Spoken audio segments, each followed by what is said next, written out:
Yo, so guys, welcome back to another video. This is a reaction to Examining Interesting Maps Part 5.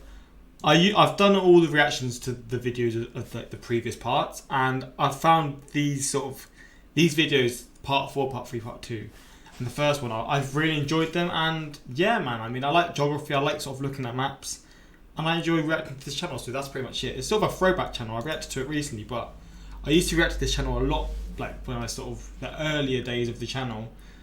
And I always enjoyed it, and people seem to enjoy the reactions as well. So we're here with this one. If you want to see more reactions like this, suggest it in the comments. My eye's so itchy. And yeah, that's pretty much it. Shout out to my Instagram, my Twitter, links in the description for those interested in following. And I mean, let's just jump into it.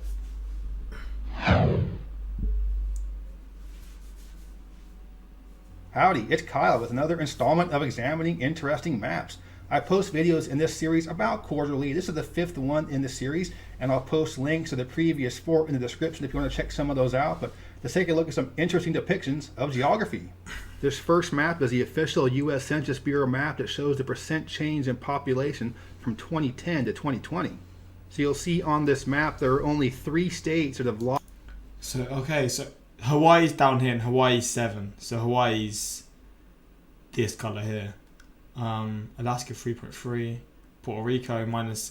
I knew that because a lot of people are moving from Puerto Rico to the US, aren't they? Lost population since 2010, Illinois, Mississippi, and West Virginia. However, there are several other states in the country, including Vermont, New York, Connecticut, New Jersey, Louisiana, Alaska, Hawaii, that are also all losing population at this time, but gained population between 2010 and 2020. Utah's the You'll also see highest. in the bottom right corner Puerto Rico, which lost this area. Wait, was he just saying about it? And in 2020, Louisiana, Alaska, Hawaii, they were also all losing population at this time, but gained population between 2010 and 2020. No, he didn't. Idaho, Nevada, and Utah. Why? What's happening here? Surely they'd think Yellowstone is nearby and be like, we got to get out of it. You'll also see in the bottom right corner Puerto Rico, which lost a lot of population, and that's largely due to 2017's Hurricane Maria. A lot of folks left Puerto Rico and moved to Florida, New York, or other places. The states in the dark green have gained the most population in the past 10 years. North Dakota saw a huge population boom in the early 2010s due to the oil boom in the western part of the state. Some of the other states with the big percentage growth rates include Idaho and Nevada that were both pretty lightly populated states, so a handful of people moving there has really bumped up the percentage population growth. Texas is a state that's also seen a lot of population growth in the past 10 years. I think most people would say that the population growth there is due to other Americans moving to Texas. However, more than half of the population growth there is due to international immigration and a high birth rate. Wow. And you look at Utah, the fastest growing state in the country, a lot of folks are moving to Utah, but most of the population growth is due to the high birth rate. As you can see from this map, most of the population growth has been in the western half of the contiguous U.S., or also in the states in the south that sit along the Atlantic Ocean. Yeah, that's true. Whereas actually, most of the middle of the country and the northeast has seen very little population growth, if not population decline. This map breaks up the country into various regions. And so in this one, my throat is fucked. In this one, Alaska's the same as Pacific. Shows what percentage of the new homes being built there have air conditioning. You'll see the lowest numbers in New England and along the Pacific coast. A lot of houses in the coastal counties of Washington, Oregon, and California don't need air conditioning. Wait, but surely this is where you need air conditioning the most, right? I mean, South Atlantic actually. And like, yeah, this side makes sense. But I would have assumed this would be up there. It's actually the second lowest. It never really gets that hot. Maybe because this sort of above here is cold, very cold. I'm just sort of thinking of this sort of area like San Diego, LA, etc. But I mean, yeah, that's kind of a surprise, to be honest. But when you get to the and here, like I guess because it's making up, it's like showing all of it. It's not just a specific spot. I guess if it was like here or Nevada or whatever, maybe that would be like 98%, etc. West, south, central, 100% no. Yeah, down here it's pretty much you have to have it. The interior of those states, most, if not all of the homes are going to have air conditioning. The New England number is a little more surprising, being that even on the coastal areas there, it can get pretty hot and humid during the summertime. So I'm not sure if most of those homes without air are in the higher elevations of the interior or along the coast. And I don't know where that 1% of homes in the east, south, central in the U.S. doesn't have air conditioning, but let me tell you, I don't want to live there. This map shows... I mean, I feel like the UK would probably be like 15%, maybe not even that, maybe like 5%, honestly. So that shows a big difference. By an Arctic fox wearing a tracking device. So it moved about 100 kilometers or so per day for about 4 months, going mostly across sea ice, but also across northern Greenland and islands of northern Canada. And I'm always fascinated by maps like this that just show where wild animals like to go. The next few maps I'm going to show are about the automotive industry in the US and the world. So, wait, for this one, let me just move this so you can see the color coordination again. Pause it quickly, see which one's which. Just because I know. That's why I notice with these videos, I've got to move my camera a lot. This one shows the location of automotive assembly plants in the US, and you can see a really clear line from Michigan down to Alabama. This is essentially the I-75 corridor through Michigan and Ohio, and the I-65 corridor through Indiana, Kentucky, Tennessee, and Alabama. And you'll see just a handful of other ones spread throughout the rest of the country. One thing that's interesting is that there's one in St. Louis that's not included on here, the GM Wentzville plant. I did a video on Missouri, and one of the things I talked about was the automotive assembly plants located in the state, and the data I used also did not include the Wentzville assembly plant in St. Louis. I'm not sure why that one keeps getting omitted from different data sources, but there is a GM assembly plant not too far. It's all like around here. Why is that? I mean, there's obviously around this area, but here specifically, there's a hot spot around here. Why is that? St. Louis. And if you follow the automotive industry, you might want to keep your eyes on that one in Arizona for Lucid Motors. Lucid and Rivian, which is in Illinois, are going to be the main competitors for Tesla in the coming years. And the Lucids have just started coming off the assembly lines very recently, and they look pretty nice, although they're really expensive. And there's been a trend in the recent years that has shown a lot of automotive assembly plants opening up in the southeastern portion of the U.S. due to cheaper labor. But what we're also seeing is a lot of automotive companies moving assembly plants to Mexico for even cheaper labor. And Mexico is quickly becoming one of the largest automotive assembly countries in the entire world. And the automotive assembly plant growth in Mexico is only getting larger. Keeping on the car theme, this map shows the best-selling vehicle in nearly every country. This is a... Oh, I've got to move the fucking thing again. Wait, let me just move this again so you can see the colours. I've got to do it just so you can see. I don't even know if you can. I mean, I reckon you can. Wait, where was it? Like Skoda, Smart, Suzuki, Tesla, Toyota, Volvo, and Volkswagen. Right, we're back. We are back. This is actually going to be a really interesting one, though. So Canada and the US is Ford, F Series and F-150. Wait, what's the UK? Ford Fiesta, of course. Of course. Ireland is Toyota. So yeah, Ford, obviously the US and the UK, I guess. That's a link there to somewhat. I didn't actually know what the biggest cars in either countries were. Nissan, Mexico. Chevrolet, Ecuador. Chevrolet, Brazil. Mitsubishi, Chile. Toyota, Argentina. Renault, Uruguay. VW La Vida, or Volkswagen La Vida in China, which is a surprise because I know China like makes sort of like replicates exactly the same like way, but they just make replicates of it. Lithuania's Fiat 500, Toyota Australia, Namibia, South Africa, and Angola are Toyota. Dacia, Morocco. Fiat Turkey. Volkswagen Golf for Germany, I think. Yeah, that is Germany. Yeah, it's interesting to see. Lada Granta, or how do you say it? Lada Granta. Never heard of that in my life. A really fascinating map for anybody into the automotive industry. You see a lot of names that Americans have never heard of. You'll see quite a few Toyota Hilux on here, like Australia, Southern Africa, Argentina, and Kazakhstan. And this is essentially the same thing as a Tacoma pickup sold in the US and Canada. Now, as you can see, not a lot of love for American cars outside of the US and Canada.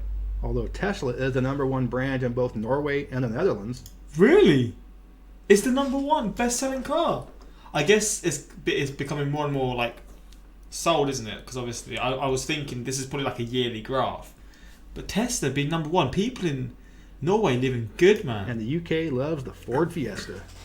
This map shows the #1 selling vehicle in each of the US states. So for this one, Ford Series is blue, green is Ram 1500, 2500, 3500, purple is Chevrolet Silverado, and yellow / orangey yellow is Toyota RAV4. For most of the states, it's the Ford F-150, and for most of the states that it's not, it's the big Ram truck or the big Chevy truck. The only one that really surprises me on this map is Florida. And obviously, most people in Florida don't need big trucks and certainly not four-wheel drive.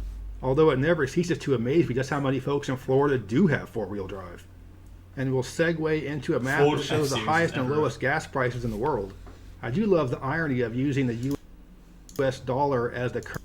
I wonder if the UK has changed now because of all the stuff that was going on. I don't know if the price has gone up or what. But the US is cheap, man. Saudi Arabia is cheap. Again, places that have got oil, I guess. Venezuela? Huh? Why is it so cheap there? What the fuck? The UK is literally the highest, apart from Central African Republic here. God damn. And again, I wonder if the UK has gone up Currency since. in this map, but using the price of gasoline per liter. And this map shows clearly why the rise of electric cars is coming on fast. Yeah. You look at all of the major automotive producers outside of the US, Japan, South Korea, China, Europe, they all have really expensive gas. And so companies in those countries don't want to build vehicles that force them to rely on Russia, the Middle East, or the US. I think by 2030, all European cars are going to be fully electric, and I think 2035 for Japanese and Korean. 40 years ago, people were talking about how we're going to I would have thought like Japan would be like ahead of Europe, to be honest. They just seem like ahead of the game when it comes to like technology and all this kind of stuff, so that's interesting. Out of oil when it really is going to end up being more like we just have a glut of oil we're never going to need. And that's a good segue into this map. This is not all of them, but these do represent most of the urban rail networks in North America. And I love how it includes pictures of the trains. It's very interesting how all of these look very different from each other as opposed to like just a few models that different cities use. You look at the ridership numbers in the lower left corner of it, just look how much more the New York City subway and the Mexico City rail does than all the other ones. Flipping hell, again, I gotta move this. I'm just gonna move it here now, you know what? Probably a better thing to do.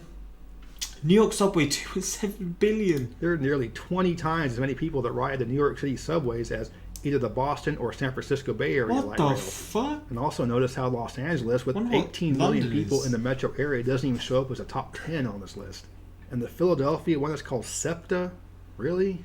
Some of these are pretty small and don't cover a large distance, and other ones cover basically the entire metro area.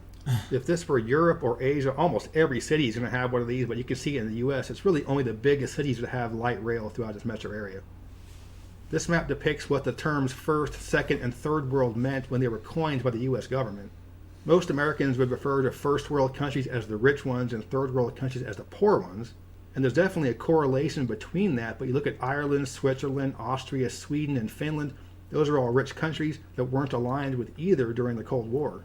And as often the case with world geopolitics, nobody really seems to care about the tropics. And based on this map, the tropics didn't care about the Cold War either. This map shows the global shift in trade power. What this essentially shows is that throughout the past 30 years, most of the world has gone from primarily trading with the U.S. to primarily trading with China. Big switch. However, Western Sahara and Yemen, those are still our boys. Here's a map that shows every paved road in Canada. The yellow ones are highways. Yo, that's crazy, man. I mean, I love how it's just so like there's barely any. I say barely any. There's compared to like down here, along sort of the border, and a little higher. Compared to here, the roads there's just no roads around here. Like flipping hell. And the purple ones are more surface streets. I mean, it is literally an ocean here, or a bay or whatever. But still. But this is a fairly small portion of the entire nation of Canada, and this goes to show just how empty most of the country is. Yeah, man. I have a video talking about the emptiest parts of the U.S., and on that there are some comments from Australians talking about how it's nothing like Australia. Australia is way emptier than the U.S. And then you've got Canada standing behind Australia, tapping them on the shoulder, saying, "Oh, you better recognize, Canada is much larger than the U.S., but the population of the entire country is about the same as just California." So yeah, Canada is mostly empty. This map shows various European nations superimposed on a map of Chile in South America. Netherlands, Ireland, Denmark, Belgium, Slovakia, Czech Republic, Portugal, Slovenia, Estonia, Latvia, Lithuania. Just all along the border. Certainly one of the strangest shaped nations in the world. It is. It's along the Andes Mountains, isn't it? I'm pretty sure. From this map, it's also a fairly large country. with the Atacama Desert, the driest desert in the world. Like, you sort of think, like, most countries, you just got to drive from, like, where my mouse is, from, like, here to here, and that's a long journey. From Chile, like, you could think you could go from here to here, and that's alright, but then you come from here all the way down here, and that's, like, literally, what, like, I don't know how long that would be, but flipping hell, I can't even imagine.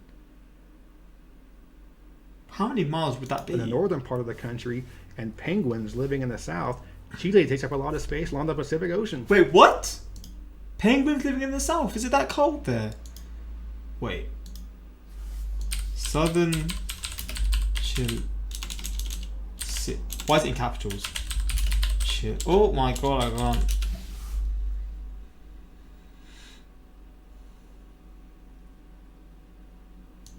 I don't know why I want to see this, but I just wonder what... Oh my flipping hell, Chile is looking crazy. Here's a map of observed snowfall totals for the contiguous U.S. from 2018-2019. Most maps like this show data at the county level, but this one shows data at the weather station level.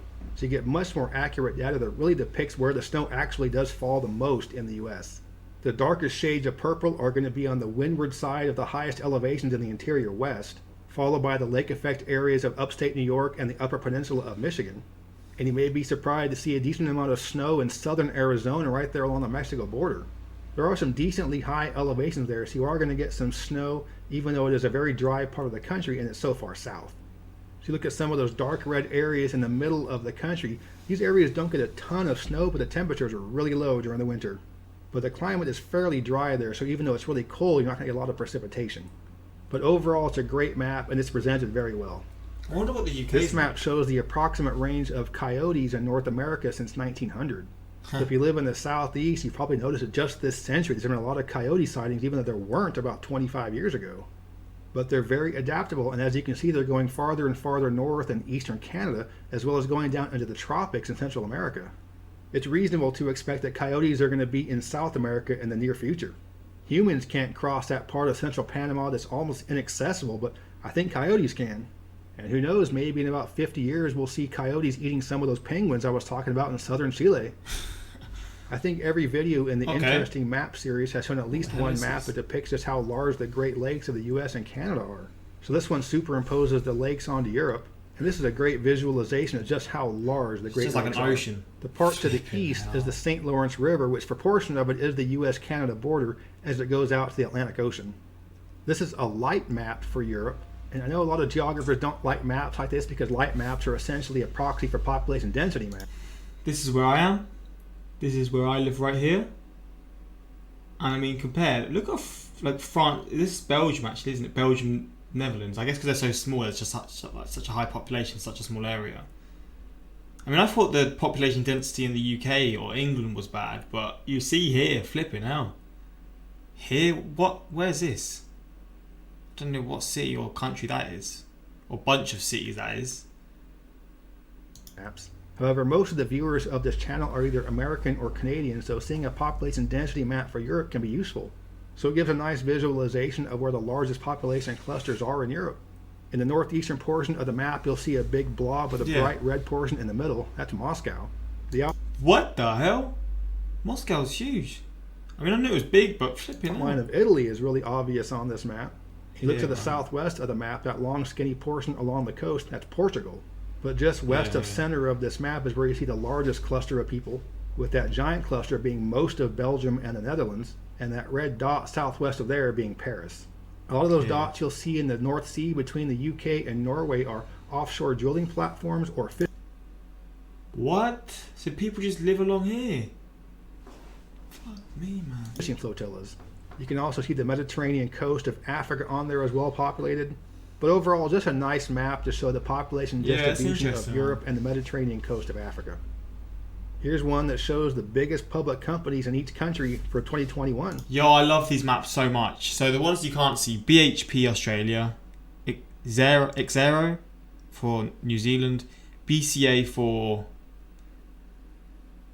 I always forget the countries. The Philippines? Or Thailand? Well, it's for Maybank for one as well. And I mean, you can see there are Samsung for South Korea, Toyota for Japan, the UK, AstraZeneca. What? That's a bit boring, isn't it? Why is this country so boring, man? For God's sake. Obviously, Apple for the US, Shopify for Canada, Walmart. Wait, Walmart for Mexico? Is Walmart a Mexican brand? Where? Wait, what? Oh, it is founded in the US, but I guess they've just got their own thing in Mexico, which has become just as big, I guess. Flipping hell. Why is AstraZeneca the biggest in the UK? I was excited to see ours. That's a bit boring. And this is based on money, not by simply the size of the company or the number of employees. There are a few surprises on this map and a handful of companies I've never heard of. I'm a little surprised that Walmart is the largest corporation for Mexico. I guess they have a completely separate division that's for Mexico and Central America. Oh, there are a ton of Walmarts in Mexico. The largest company in Europe you'll see in France is LVMH. And this is a large holding company that consists of a big conglomerate of large luxury goods producers. And this includes Louis Vuitton, champagne producers, Hennessy liquor, and a bunch of others. So that big conglomerate overall is the largest company in all of Europe. This map shows exactly what the title says. All U.S. cities which used to have more than 100,000 people but don't. So Portsmouth down here, and I think that's the only one that can't be seen, Wilmington and Camden. And you can see the rest. Anymore. Most of these are cities you would expect, so either Rust Belt type cities or suburbs of larger cities. So a handful of these, Flint, Michigan, Gary, Indiana, Youngstown, Ohio, and Niagara Falls, New York, have less than half the population today than they did in 1960. And because all of the cities in the U.S. that fit into this category are in this part of the country, this map doesn't have to show the entire country. There are many, many cities in other parts of the U.S. that never got to 100,000 people but have been losing population for many years. But all of the ones that were once over 100,000 but don't have that anymore are in the Northeast or the Midwest. The opposite end of the spectrum here are the fastest growing cities worldwide. Okay. And this map only has to show Africa, India. Never even heard of the city. Guagualada. No, I don't think I've heard of any of these cities, to be honest. I think I've heard of Kampala or whatever. I feel like I've heard of that before. Yeah, Bangladesh and China to show all the top 20 fastest growing cities in the world. One thing that's very interesting is that other than Kampala, Uganda, none of these are capitals. And so as you can see, a lot of Africa is becoming rapidly industrialized and urbanized, especially Nigeria, Angola, and DR Congo. And most of the fastest growing national economies in the world are also in Africa or Southeast Asia as well. That's a good All of these countries were coming from far behind, but they are gaining on the wealthier nations of the world. This map shows the number of skyscrapers you can find in Asia, and for the purpose of this map, a skyscraper is defined as a building over 150 meters, which is approximately 40 stories. You look at mainland China, there are over 3,400 skyscrapers. For comparison, the U.S. has about 700. South Korea is the other country with a huge number of skyscrapers with almost 800. If you look at photos of major cities in China or other parts of East or Southeast Asia, you'll see these huge clusters of just giant... Shenzhen has 586 alone. This city must look mental. How? What?